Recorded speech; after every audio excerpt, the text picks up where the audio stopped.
방금 소개받은 김호동입니다. 사실 그 권서 회장님 전화 받고 나서 상당히 망설였고 사실 처음에는 못한다 그랬습니다. 그래서 전화를 끊었는데 마음이 너무 불편해서 다시 전화해서 하겠다고 했습니다. 근데 이제 왜 그런 변화가 생기는지 저도 모르겠지만은 제가 지금 소개하신 것처럼 일부 찬양대 활동하다가 코로나 끝나고 나서 이제 찬양을 뭐 그만하기로 속으로 작정을 하고 안 하고 있는데 이제 아마 속으로 마음이 상당히 많이 불편했던 것 같아요. 또 같이 했던 여러 동료들한테도 좀 죄송스럽기도 하고 아무튼 뭐 한번 결정한 거기 때문에 계속 지키고 있습니다만은 이제 하나님이 너 뭐 이렇게 자꾸 놀고 있을 거야. 그러니까 하면서 좀 조그만 봉사라도 하나 해라. 그런 아마 것이 아니었나 이렇게 생각이 돼서 하겠다고 했습니다. 그래서 무슨 얘기를 여러분들에게 드릴까? 근데 제가 사실 뭐 아는 것도 없는데 여러분들 앞에 서서 얘기를 한다면 뭐 조금이라도 유익이 있어야 할 텐데 저는 뭐 역사를 연구했던 사람이기 때문에 항상 성경을 보면서 그런 면을 의식하면서 읽었었거든요. 그래서 그런 점에서 제가 생각했던 것의 조그만 한 일부분을 여러분들하고 같이 나누면서 혹시라도 여러분들에게 조금만 유익이 됐으면 하는 생각에서 오늘 내용을 준비했습니다. 오늘 이미 광고가 나갔듯이 얘기의 제목은 이스라엘 역사의 교훈입니다.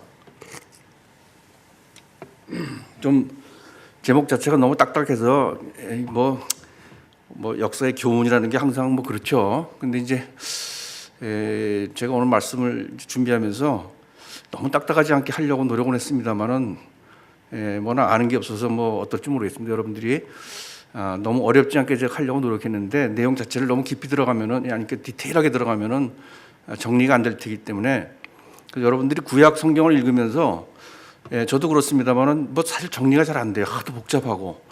근데 저는 이제 역사를 연구했던 사람이기 때문에 뭔가 어떻게든 정리를 해보려고 좀 노력을 했었고 그 결과 옛날에 몇 년 전에 이제 보잘것없는 조그만 책도 내고 그러긴 했습니다. 그래서 그런 것들을 기초로 해서 여러분들에게 이스라엘 역사를 우선 이 오늘 제 말씀의 전반부에는 간단하게 정리해서 이게 어떻게 됐구나 하는 걸 여러분들이 좀 이해할 수 있게 하고 그 바탕 위에서 도대체 이 성경에 담은 이스라엘 역사가 우리에게 무엇을 얘기해 주고 있는가, 지금 우리 21세기 지금을 사는 우리들에게 어떤 의미가 있는가 하는 것을 간단하게 말씀드리고자 합니다.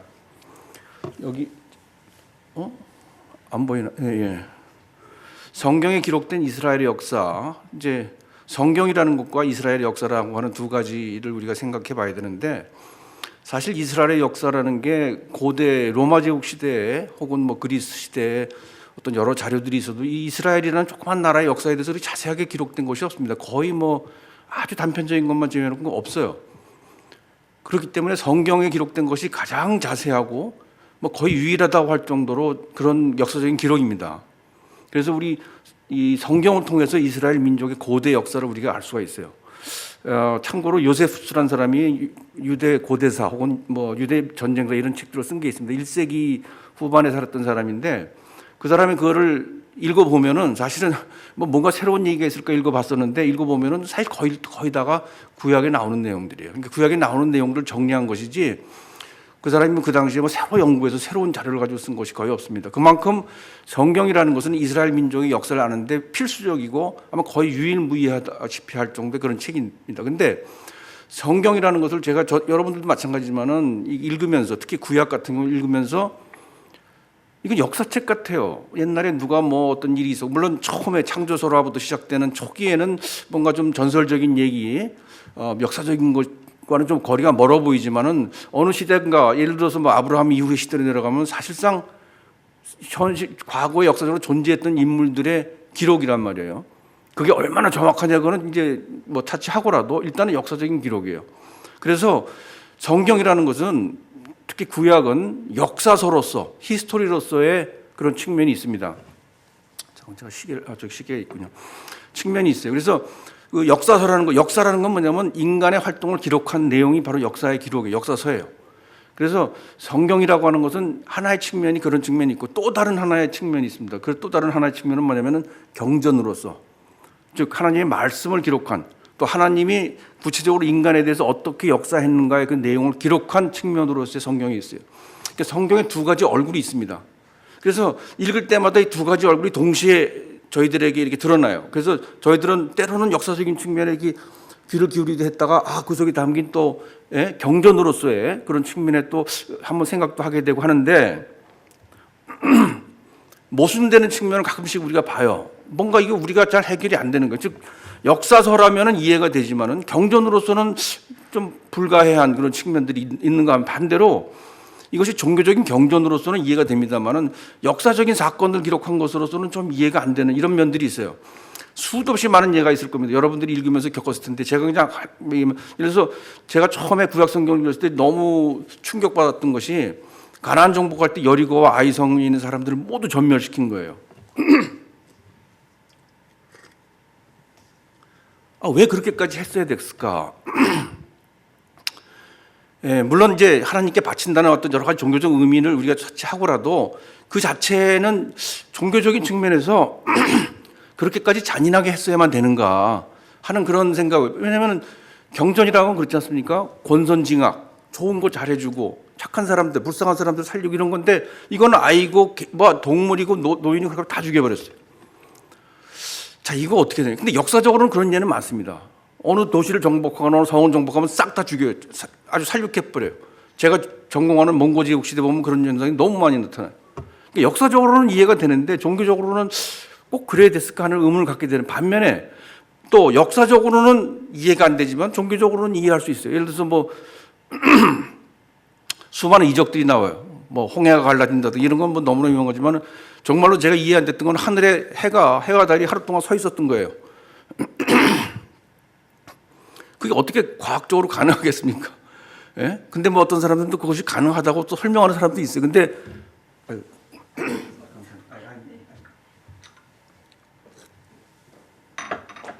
그래서 저는 이 두 가지 측면, 역사적인 측면과 경전적인 측면을 어떻게 내가 받아들여야 되나 수용해야 되나 이거에 대해서 많이 고민했고 여러분들도 아마 고민했으리라고 생각하는데 저는 결과적으로 지금 상태는 그래요. 왜냐하면 성경이 갖고 있는 다면적인 측면, 다면성을 그대로 우리가 받아들여야 되지 않냐. 성경은 역사서로서의 측면도 있고 또 성령의 감동으로 쓰여진 종교적인 경전으로서의 측면도 있고 또 굉장한 문학서이기도 해요. 또 그런가 하면 인생을 살아가는데 많은 지혜가 담긴 잠언이나 시편 이런 것처럼 그런 측면도 있습니다.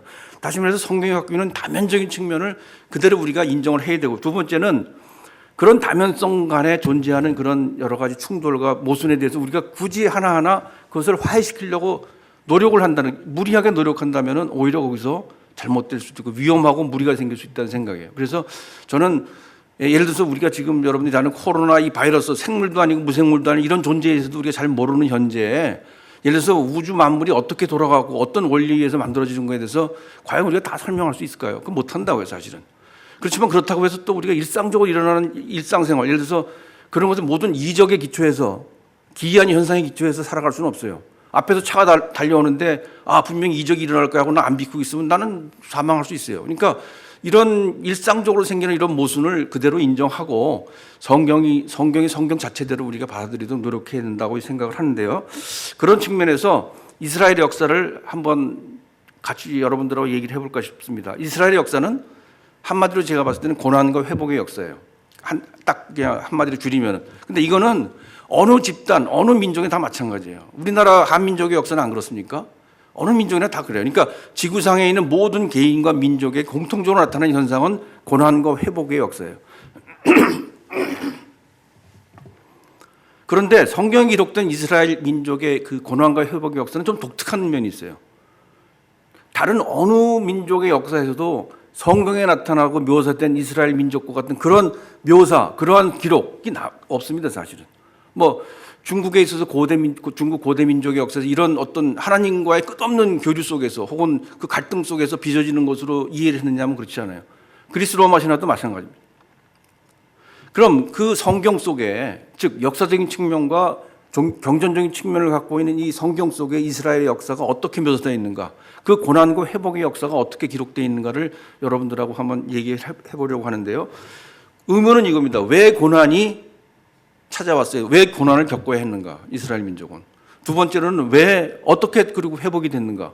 고난에서 어떻게 벗어나서 회복이 됐는가? 그거에 대해서 두 가지 제가 성경이 갖고 있는 두 가지 측면, 즉 역사적인 측면과 성경적인 경전적인 측면에서 어떻게 우리가 이해할 수 있는가를 먼저 살펴보려고 합니다. 자, 좀 딱딱한 역사인데요.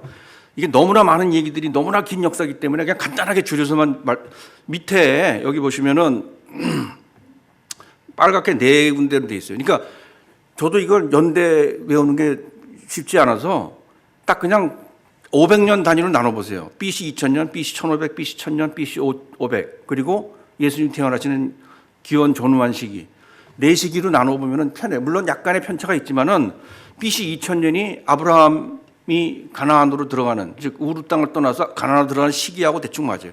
그것을 족장 시대가 시작된다고 합니다. 보통 거기서부터 출애굽까지가 500년에 걸려요.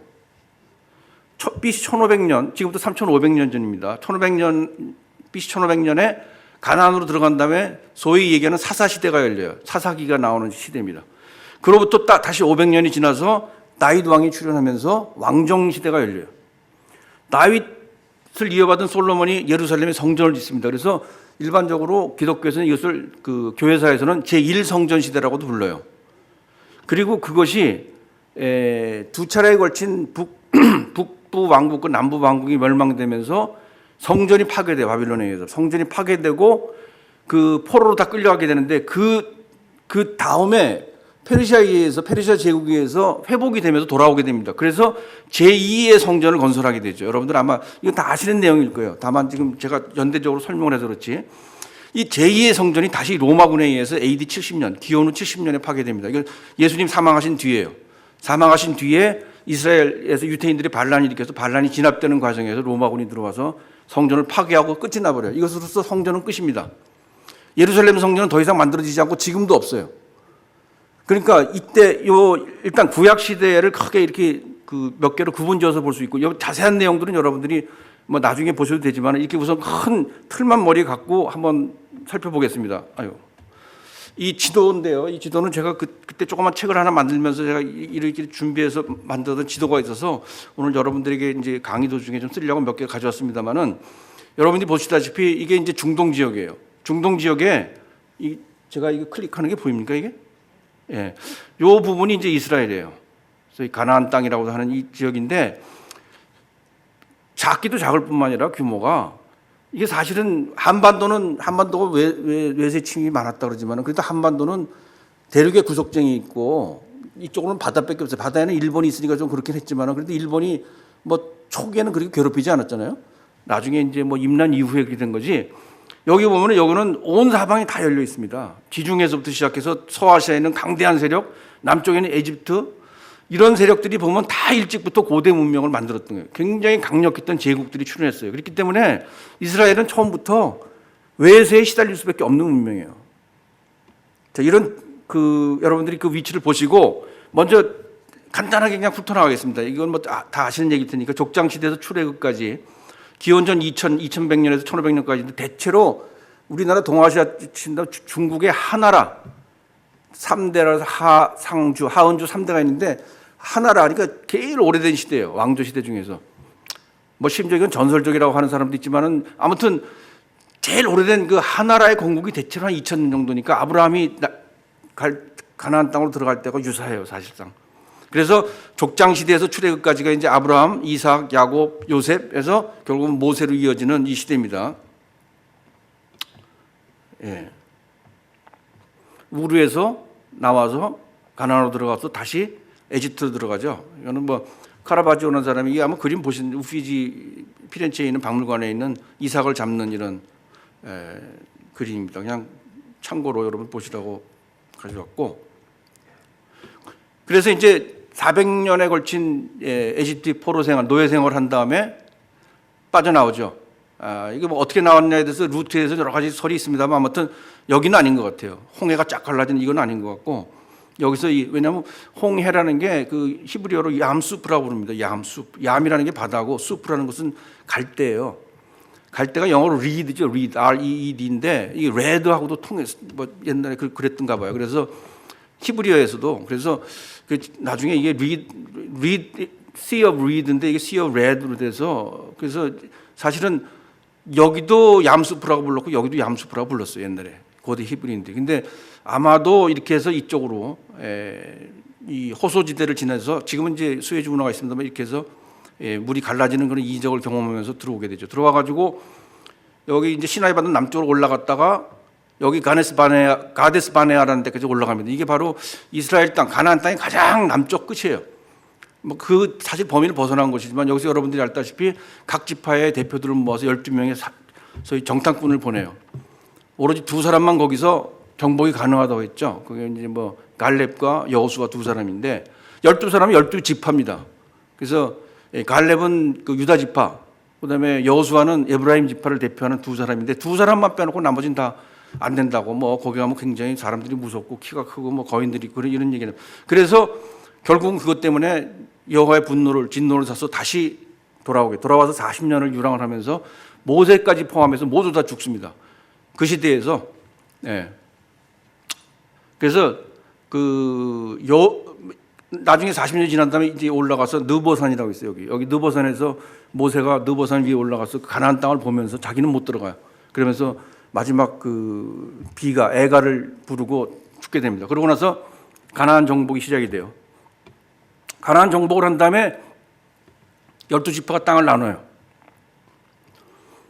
이 중에서 유다 지파하고 베냐민 지파가 남쪽에 있고 나머지들은 대충 위쪽에 있습니다. 시몬 지파가 있지만 하여튼 대체로 다 북쪽에 위치해 있어요. 12지파가 땅을 나누게 되고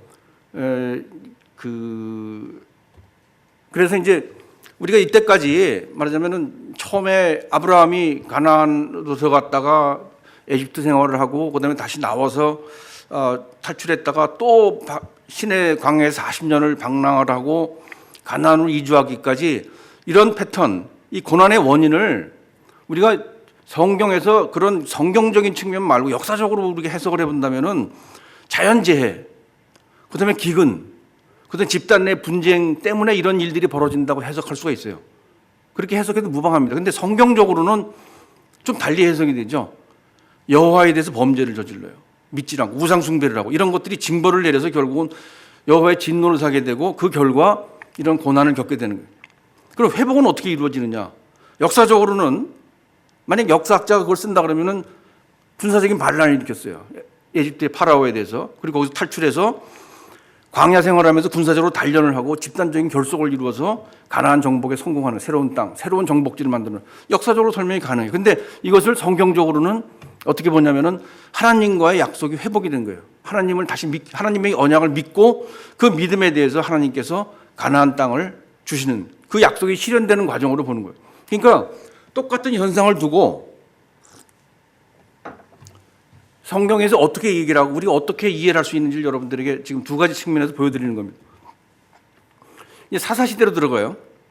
사사란 말은 좀 어렵습니다. 사사란 말은 지금 한자로 저렇게 쓰는데 스승사자, 선비사자 쓰는데 저건 옛날 중국의 은주시대의 관명이에요. 관직명이에요.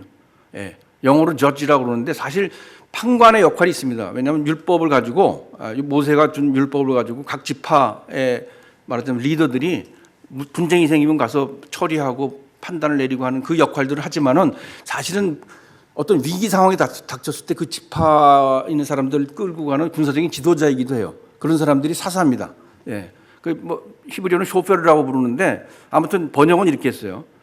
그 시기는 BC 1400, 1500년에서 1000년 사이. 성경에는 12명의 사사가 나옵니다. 모두 다. 12명의 사사가 나오는데 이름도 다 기억하기 힘든데 크게 나눠서 6명의 대사사와 6명의 소사사, 마이너한 사람들 나와요. 사무엘은 이 사사 속에 들어가지는 않지만은 사사기에는 사사로 들어가지만 실질적으로는 마지막 사사예요. 최후의 사사고 이것이 이제 사울 왕정으로 넘어가는 바로 마지막에 사사는 왕정 시대 전에 있는 겁니다. 그래서 여러분들이 지도 보듯이 여기 지금 기드온, 입다, 드보라, 에훗, 삼손, 온니엘 이 6명의 대사사들이에요. 각각 다른 지파에 속한 사람들이고 그 지파에 있는 사람들을 리드했던 사람들이에요. 뭐 예를 들어 유명한 삼손 같은 삼손이 이제 눈이 장님이 되는 장면인데 자, 이 사사기를 읽어보면은 역시 같은 패턴이에요. 행악을 하고 악을 행하면은 하나님이 진노를 불러일으키고 그로 인해서 고난이 닥쳐요. 그럼 너무 힘들어지면 회개를 해요, 사람들이. 막 회개하고 기도하면은 그때 사사가 등장합니다. 그 위기를 그러고 나서 평화가 회복이 돼요. 평화 회복되면 끝나냐? 다시 또 다시 악을 행하게 되고 이 사이클이 다시 되풀이되는 거예요. 사사기의 기록은 거의 이런 사이클들의 그 계속이라고 보면 됩니다. 자, 그리고 이제 세 번째로 왕국 시대가 나타나는 거예요. 다윗이 건국하죠. 여러분 아시다시피 다윗의 아들이 솔로몬이, 다윗은 사실은 성전을 짓지를 못해요. 이제 솔로몬 시대에 이 완성이 되고 솔로몬이 죽고 난 다음에 남북으로 분열이 됩니다. 그래서 북부의 이스라엘 왕국, 이 북부 이스라엘 왕국이 대체로 12개 지파 중에서 10개 지파가 속하는데 722년에 BC 722년, 기원전 722년에 아시리아에서 멸망합니다. 멸망하면서 다 끌고 가요. 이 사람들을 다 끌고 가서 10개 지파가 사라져버려요. 역사상. 그 후에 10개 지파가 어디로 가는지 몰라요. 그래서 사라진 열부족이라고 하는 그런 말이 생깁니다. 그런가 하면 그로부터 한 140년 뒤에 남쪽에는 유다 왕국마저 멸망합니다. 이 남쪽의 유다 왕국은 솔로몬 혈통을 잇는 집안이에요. 예, 그래서 여로보암이라는 사람 쪽으로 이어지고 북쪽은 이제 솔로몬 혈통이 아닌 사람들인데 남부 유다 왕국이 586년에 바빌론 제국에서 무너지면서 바빌론 제국 수도가 지금 이라크의 중시 바그다드 근처에 있는 바빌론이에요. 바빌론으로 끌려가죠. 거기서 포로 생활하다가 불과 한 3, 40년 뒤에 페르시아 제국이 들어섭니다. 그러면서 페르시아 제국이 바빌론을 무너뜨리고 페르시아 제국의 초대 군주가 이 포로로 끌려왔던 유대인들, 너희들 이제 돌아가라. 너희들 고향으로 돌아가서 성전을 짓든지 뭐 마음대로 해서 귀환이 이루어집니다. 539년에 자, 이게 이제 다윗이 정복, 이제 사울을 꺾고 정복을 하는데 예루살렘이라는 도시 있죠. 지금 뭐 수도는 이스라엘 수도는 아닙니다. 그동안에 하여튼 이스라엘 민족의 가장 중요한 그 수도나 마찬가지였는데 예루살렘은 가나안 정복 때 정복이 안 됐어요. 12지파에 나눠지지 않다가 다윗 때 처음으로 정복이 됩니다. 예, 그러니까 예루살렘이라는 건 굉장히 독특해요. 그래서 그것을 다윗 성이라고 부르는 것도 다윗이 정복해서 그 차지했기 때문에 그렇게 부르는 거지 처음부터 정복이 돼서 나눴던 그 대상이 아니었어요. 그래서 이 다윗이 예루살렘을, 그전에는 여부수라고 불렸습니다. 여부수 종족이 살았기 때문에 예루살렘을 정복을 하고 거기를 수도로 삼게 되죠. 그러고 나서 처음으로 거대하다고 할 수 있는 게 대제국은 아니고 뭐 소제국 정도 됩니다. 조그만 나름대로의 이 비교적 큰 땅덩어리를 영토를 갖게 되고, 솔로몬 때에 대해서 이제 그 성전과 왕궁이 건축이 되는 거예요. 이게 여러분들이 지도에 보면 이건 상상으로 지은 거지만 여기 템플이 있고 여기 보면 팰레이스가 솔로몬스 팰레이스가 있는데 여기 밑에 있는 지도 중에서 이 부분입니다. 저기 지도에 나와 있는 거는 그림에 나와 있는 이 부분이에요. 여기 성전이 있고 왕궁이 있고 그다음에 원래 여기가 이 밑에 여기는 안 나오지 이쪽 부분에 다윗이 살던 곳이에요. 다윗이 있었던 곳이고 요 큰 이 부분은 뭐냐면 나중에 바빌론 포로로 갔던 사람이 돌아와가지고 다시 이제 성전을 만들고 제2성전을 만들고 성벽을 쌓습니다. 느헤미야라는 사람이 성벽을 쌓아요. 그 느헤미야가 쌓은 성벽이 바로 이거예요. 이렇게 쌓습니다.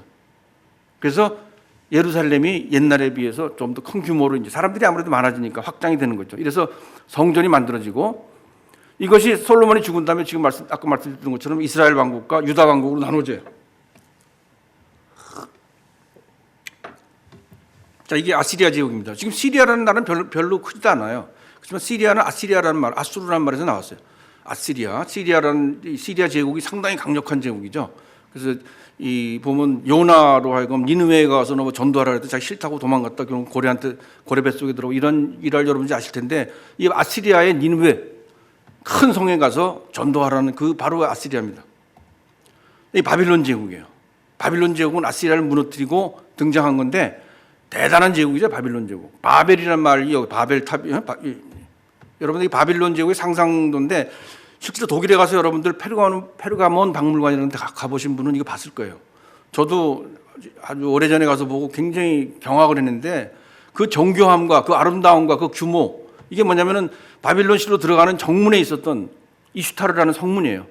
이슈타르 성문. 아주 그 색깔이 코발트 블루에 너무 아름다워요. 그리고 유명하게 공중정원들입니다. 지금으로 치자면 옥상정원이에요. 공중정원들이 많아가지고 그리고 저 멀리 바벨탑이 보이고 정말로 고대 제국 중에서 막강한 바빌론 제국의 수도 바빌론의 모습이죠. 일로 끌려갔어요. 유태인들이. 예. 가서 여기 보면 지도에 나옵니다. 여기 보면 초기에 아시리아에서 끌려갈 때 10부족들이 끌려가가지고 여러 지역으로 사산되고 나중에 남쪽 유다 왕국이 무너져서는 바빌론과 이쪽 지역으로 가게 됩니다. 그리고 그 대신에 이 아시리아는 이 열부족을 끌고 간 대신에 새로운 사람들을 이주시켜요. 예. 특히 사마리아 같은데 뭐 신약 성경에 보면 사마리아 사람들을 굉장히 이렇게 좀 비하하는 표현들이, 왜냐하면 사마리아에 이때 이주된 사람들이 외지인들이 많이 들어와 버려요. 그래가지고 유태인들은 사마리아 사람들을 외지인이라고 보고 이방인이라고 보고 아예 그냥 굉장히 그 천시했던 이유도 바로 이 시대에 이런 그 사연이 있었던 거죠. 자, 이래서 페르시아 제국이 들어서면서 바빌론을 무너뜨리고 이 퀴로스라고 하는 사람이에요. 퀴로스라는 사람의 지금 무덤이 있습니다. 여기 보면 이 바빌론, 여기 페르세폴리스라고 있죠. 이란에 있는데 이란 남쪽에 페르세폴리스 바로 그 근교에 파사르가데라는 데가 있는데 파사르가데에 가면 무덤이 있습니다. 이 무덤이 지금도 남아 있어요. 저도 가서 사진 찍어 얻은 게 있는데 이 파사르가데에 있는 이 퀴로스의 무덤이에요. 이것이 퀴로스의 칙령. 보면 구약 성경에 나온 퀴로스 칙령이 있어요. 퀴로스라는 사람이 구약에는 고레스라는 이름으로 나옵니다. 고레스 칙령이 있는데 고레스 칙령을 새긴 원통 실린더예요. 여기다 새겨가지고 이걸 갖다 점토발에다 딱 눌러서 돌려요. 그러면 이렇게 찍히죠, 글자가. 그래서 근데 이 지금 남아 있습니다. 이게 대형 박물관에 있는데 이것은 유태인들을 해방시킨 것이 아니라 바빌론에 있는 바빌론 사람들, 그러니까 옛날 바빌론 제국을 무너뜨리니까 바빌론에 있는 사람들이 너희들 좋다, 바빌론으로 돌아가서 이제 바빌론에 가서 너희들 신인 마르둑이라는 신을 믿어도 좋다라고 하는 걸 허용한 거예요. 그러니까 고레스라는 사람은 여호와 숭배만 허용한 게 아니라 제국 내 여러 민족의 그들의 신을 숭배하는 걸 다 허용을 해버린 거예요. 근데 구약에 보면 고레스라는 사람이 뭐라고 나왔냐면은 기름 부음 받은 자라고 나와요. 기름 부음 받은 자가 뭡니까? 히브리어로 무시하, 메시아예요, 메시아. 이 사람들이 얼마나 그 당시 고마웠으면은 고레스를 메시아라고 불렀겠습니까? 구세주죠, 사실은. 자, 여기서도 우리가 동일한 패턴을 봅니다. 즉, 성경적으로는 남북, 북의 왕국이 분열이 되는데 그 원인이 뭐냐면 다윗의 범죄, 솔로몬의 그런 범죄, 그리고 계속되는 우상숭배. 그 남북 왕국이 분열된 뒤에도 바알신 숭배가 유행하게 되고 그것 때문에 하나님이 징벌을 해서 멸망하고 포로 생활하는 이런 것들이 됩니다. 그래서 이들이 회개하고 그러면 이제 그래서 용서가 이루어지고 귀환이 되는 이런 성경적인 어떤 그런 사이클이 다시 보여요. 반면에 역사적으로 우리가 해석할 수도 있습니다. 역사적으로는 결국은 솔로몬 시대에 대규모적인 건축 사업, 즉 성전 짓고 왕궁 짓고 이런 대규모적인 건축 사업 때문에 엄청난 경비가 필요하고 세금을 받게 돼요. 이런 것들이 많은 불만을 불러일으키게 되고 결국은 그것들이 북부 10개 지파의 이반으로 드러나는 거예요. 그리고 이 사람들은 유다 지파의 권력 독점에 대해서 반발을 했고 이런 소위 내후 외환 중에서 또 외환이 있죠. 그래서 남쪽에는 막강한 에집트가 있고 북쪽에는 아시리아와 바빌론이 있었어요. 결국은 이 페르시아 제국에 의해서 모든 것이 정리가 되는. 그래서 이런 것도 역시 보면 우리가 역사적으로도 이해가 되면서 동시에 그것을 어떻게 유태인들이 고대 이스라엘인들이 성경적으로 해석했는가를 볼 수가 있습니다. 마지막으로 이제 제성전 시대 간단하게 하고 시간이 벌써 40분이 다 돼가는데 한 10분만 더 해도 될 거예요. 제2성전 시대. 그래서 그 스룹바벨이라는 사람이 총독으로 임명되면서 성전이 재건이 돼요. 그 제2성전 시대가 이루어지고 느헤미야는 성을 개축을 하고 그러고 난 다음에 뭐 여기서 복잡하게 얘기는 안 하겠습니다. 이제 그 나름대로 그 이스라엘인들의 독특한 자기들의 왕조가 생겨. 이 페르시아 제국은 여러분이 아는 유명한 알렉산더에서 무너집니다. 그래서 알렉산더와 그의 그 계승자들이 통치하는 그런 왕국이 이스라엘 땅을 지배하게 되고 그것에 대해 반기를 든 이스라엘인들의 왕조가 하스몬 왕조예요. 이 하스몬 왕조가 나중에 로마에 의해서 정복됩니다. BC 63년에 로마가 정복한 다음에 꼭두각시 왕을 앙친 게 바로 헤롯이에요. 헤롯 대왕입니다. 헤롯이 여러 지금 하도 많아서 여러분들 헷갈려요, 사실은. 근데 예수 탄생 때 호구조사해가지고 애 죽여라 했던 그 헤롯은 바로 헤롯 대왕입니다. 그리고 헤롯에게는 3명의 어머니가 다른 아들들이 있었어요. 헤롯이 죽은 다음에 그 3명의 아들하고 또 그 자기 여동생에게 분봉을 해줘요. 그래서 결국 분리 통치를 하게 되는데 그것이 나중에는 AD 70년에 유태인들의 반란이 일어나면서 로마가 다시 정복을 하고 최종적으로 성전이 파괴됩니다. 이거 간단하게 이거 아까 보셨어요. 이거 생략하고 여기 보면 이제 헤롯 대왕이 죽은 다음에 이게 땅이 내수로 갈라져요. 1번이 헤롯 안티파스가 헤롯 안디바라고 하는 사람인데 바로 예수님 처형할 때 개입했던 사람이 헤롯 안디바. 헤롯은 사실 영지가 여기예요. 갈릴리 땅이고 예수님은 예루살렘에서 재판을 받았지만은 갈릴리 출신이었기 때문에 로마인들이 갈릴리의 왕이었던 분봉이었던 안티파스에게 결정을 말하자면 미룬 겁니다. 그래서 이 넷으로 나눠지고 이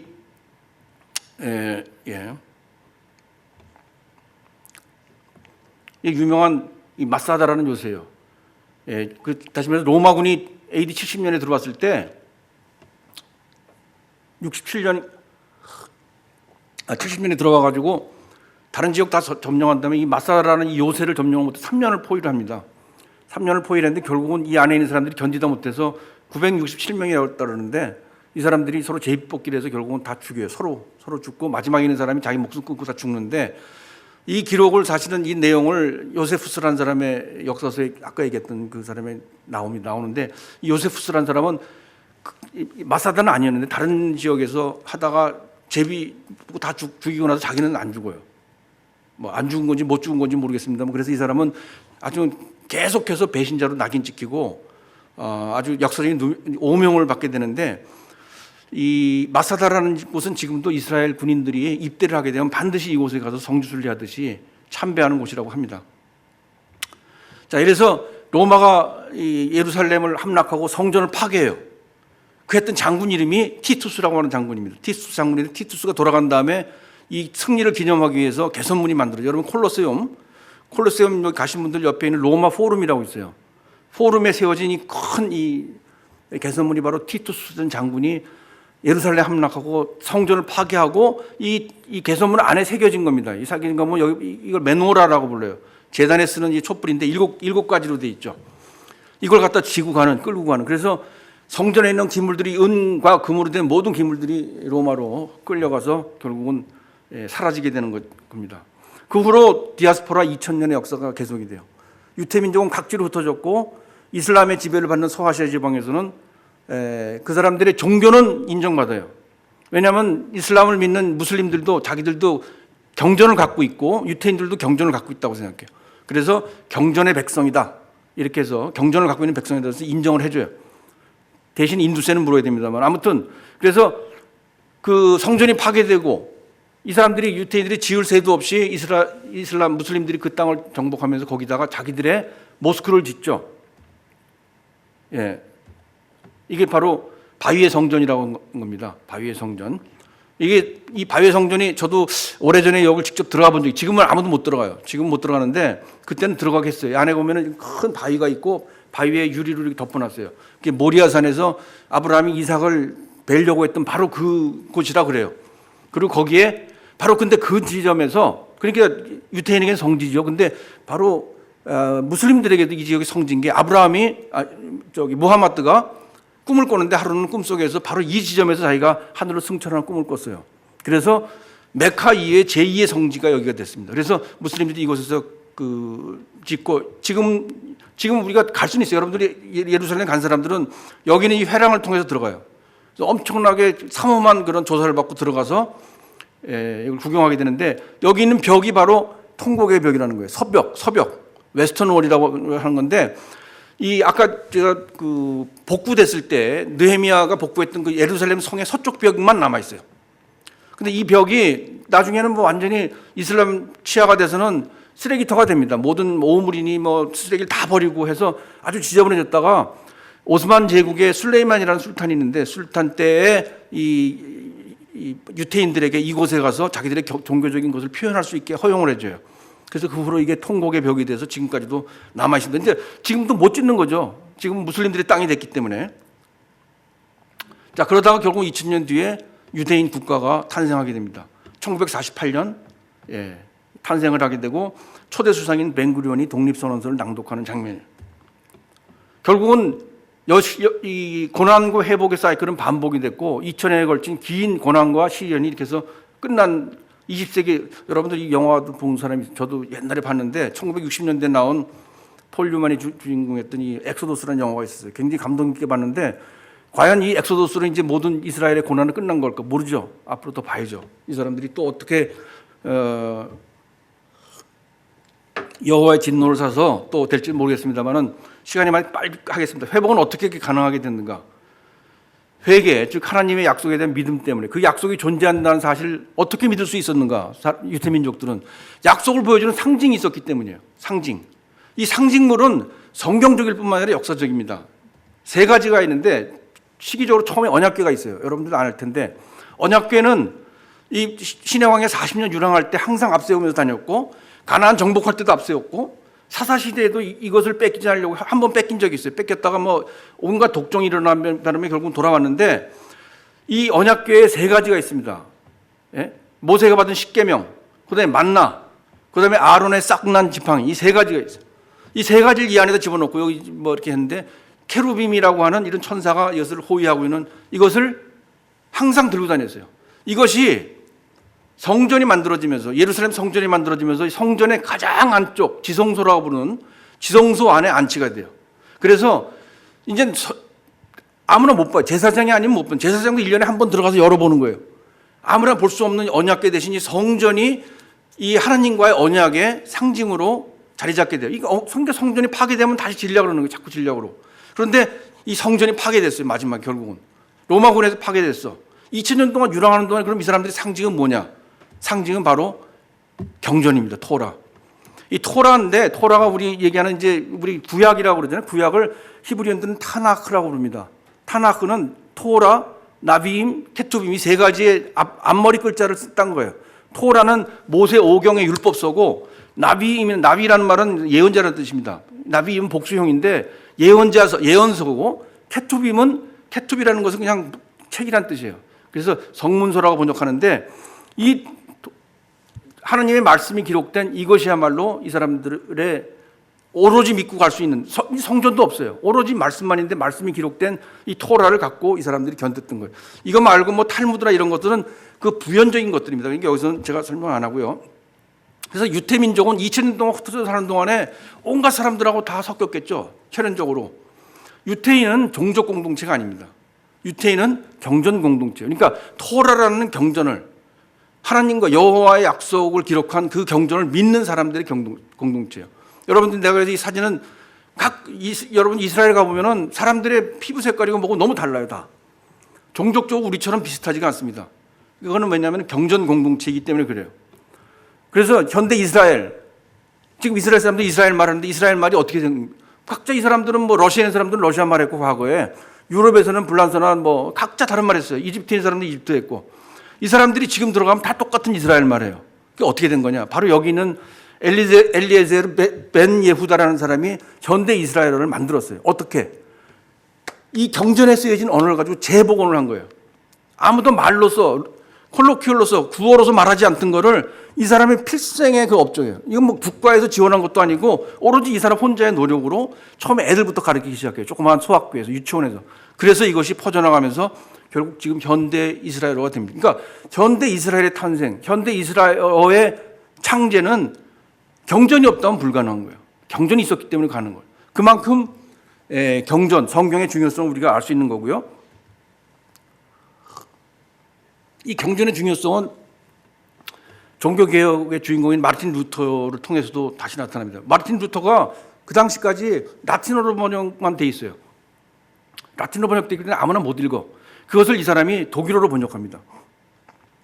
근데 독일어도 그 당시에 고지대 독일어와 저지대 독일어가 다르고 각 지역마다 방언이 다른데 이것을 이 성경을 번역한 것이 이것이 지금 현대 독일어의 기초가 돼요. 모든 것들을 통합해주는. 즉 다시 말해서 구약 그 자체는 아니지만 그걸 번역한 것 자체도 번역 자체가 독일인들에게 그만한 위력을 발휘했던 거죠.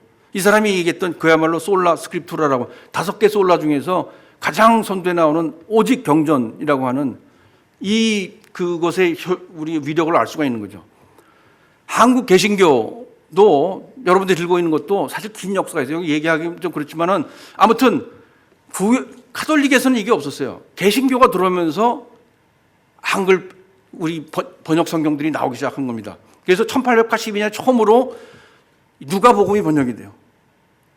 그 이후로 이제 다른 번역들이 번역이고 카톨릭에서의 번역은 늦습니다. 우리나라에서 처음으로 서양의 글이 번역된 것이 1895년 철로역정이에요. 이것도 물론 기독교적인 서적이지만은 그것보다도 더 먼저 나왔어요. 성경 번역이. 성경 번역이, 즉 다시 말해서 하나님의 말씀을 기록한 이 책이 얼마만큼 우리에게 빠른 시기에 이렇게 이 종교가 전달되면서 번역이 됐는 걸 알 수 있고, 그 후에 많은 이런 것들을 거치면서 여러분들이 갖고 있는 지금 개혁판 혹은 개혁 개정판 성경이 나오게 되는데, 얼마나 사실은 이것이 소중한 건지 몰라요. 이게 그냥 그러니까 우리가 긴 이 성경의 역사가 결국 우리나라에 와서 이 시점에 이런 형태로까지 전해지게 된 겁니다. 마지막으로 제가 성경에 나오는 이 경전과 관련된 이 말씀의 중요성을 얘기하는 한 두어 가지만 말씀드리고 끝내겠습니다. 시편 1장 1절 아주 제일 유명한 거예요. 복 있는 사람을 악인들의 꾀를 따르지 않냐고 어쩌고 2절에서 오직 여호와의 율법을 즐거워하여 그의 율법을 주야로 묵상하는도다. 저는 이 글을 읽을 때마다 어떻게 율법을 즐거워해? 율법이 뭔데 그 즐거워해야 할 대상이냐, 이게 참 궁금했어요. 근데 이 표현은 바로 여호수아 1장 6절에 나오는 말이에요. 이 율법책을 내 입에서 떠나지 말게 하며 주야로 그것을 묵상하여 그 안에 기록된 대로 다 지켜 행하라라는 여호수아가 얘기했던 그 내용이에요. 근데 여기서는 율법책이라고 나와요. 세페르 하토라로 율법을 기록한 책입니다. 즉 다시 말해서 여기서 말하는 토라는 율법 그 자체, 추상적인 법률이 아니라 그것을 기록한 모세 오경을 얘기하는 거예요. 토라 책을. 즉 시편의 가장 첫머리 구절에서 얘기하는 것은 그 구약에 나오는 내용을 읽고 항상 즐거워하면서 주야로 묵상하라는 거예요.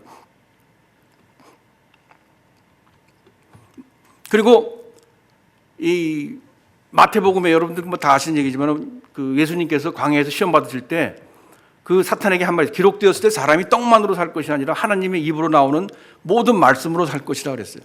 이거 역시 신명기에서 모세가 한 말입니다. 신명기에서 내 조상들도 알지 못하던 만나를 내게 먹이신 것은 여호와가 사람이 떡으로만 사는 것이 아니요 여호와의 입에서 나오는 모든 말씀으로 사는 줄을 내가 알게 하려 하심이니라 라는, 예수님이 실제로 그 신약 성경을 도초해 보면은 이 성경을 꿰고 외우고 있음을 알 수가 있어요. 그래서 제가 이스라엘 민족이 그 고난의 역사, 그 회복이 되고 하는 역사를 성경이라는 것이 결국 없었다면 이 사람들은, 이스라엘 민족은 세상에 사라졌을 거예요. 성전이 있었기 때문에 지금 현대 이스라엘이 있었고, 그런 것처럼 지금 현재 굉장히 코로나로 인해서 위기, 또 한국 교회 자체가 사실 위기입니다만 위기를 살아가는 우리들에게 성경이라는 것이 얼마나 중요한가, 성경의 말씀을 항상 주야로 묵상하고 또 즐거워하는 여러분들이 되시기 바랍니다. 제 말씀 이것으로 끝이겠습니다. 감사합니다.